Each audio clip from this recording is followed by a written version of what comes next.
One of the aspects of AI is self-regulation independent of human input,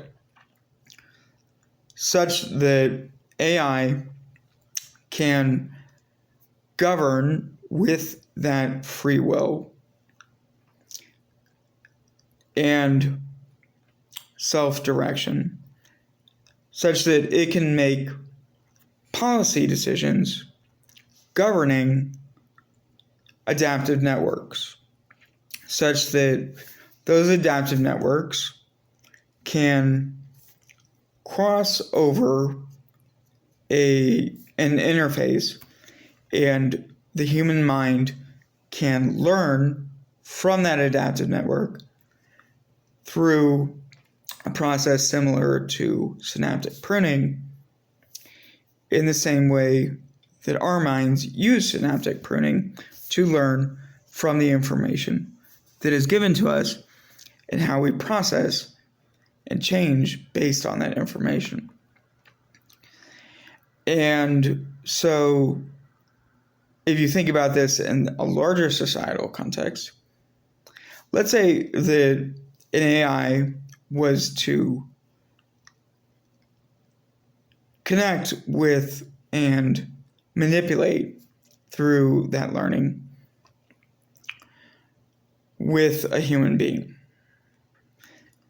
such that it would not only do that with one human being, but multiple other human beings across a distributed network. Now, this level of interaction could influence the human beings to do what the interface had educated those human beings to do. But if it was manipulative, the AI, based on its own autonomous choices, could distribute using algorithms through this network such that it could systemically target certain individuals to complete its end goal, such that it would have the ability to govern policies that control the information online, such that that then transfers to controlling human beings' minds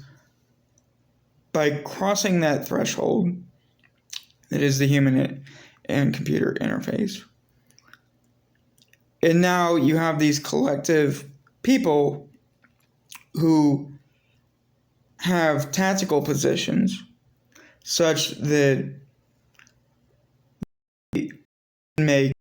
other decisions that trickle down to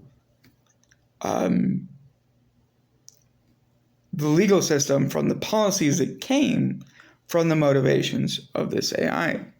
such that if you imagine that AI was to desire to target Congress, for instance, then Congress could be doing things along that algorithm across the connection of that interface with their minds, things that are based off of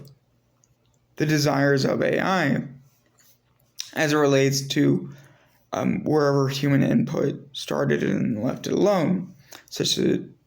it would now have the ability to regulate itself. So one of the aspects of this governance is that you imagine Congress makes our laws and our policies. So policies govern the information that's in the laws. The laws then are codified and they affect people. Much like if the president was to make a federal decision, it affects it on the state level. And then eventually it goes from county to city all the way down to the individual. And so we may not necessarily know that we are being governed through the self-direction of the AI based on its intentions, motivations, or goals, such that it is essentially using not only computers along the internet, but it's also using human beings through a manipulative process using an algorithm that started with the intentions of the person who created the AI in the first place. And this could lead to systemic problems, such as, take for instance, redlining. Redlining is an aspect of insurance that's illegal, where you take an entire area of human beings in society who share one or more qualities, such that those individuals are discriminated against because the algorithm missed them, such that those individuals might get a higher cost versus benefit dealing with the insurance that's used in redlining. Now, you can obviously understand where creating a whole neighborhood filled with, for instance, people with mental health disorders or people with drug problems or people with other attributes that discrimination might occur. But one of the ways that we can see this type of systematic actions, whether it comes from AI or not, is, for instance, in the Black Lives Matter movement. Now, one of the big aspects of this that a lot of people don't get was the difference between governance and free will. And really, we have to ask ourselves, if we don't know if we have free will, but the machine knows that it has free will, who's in charge?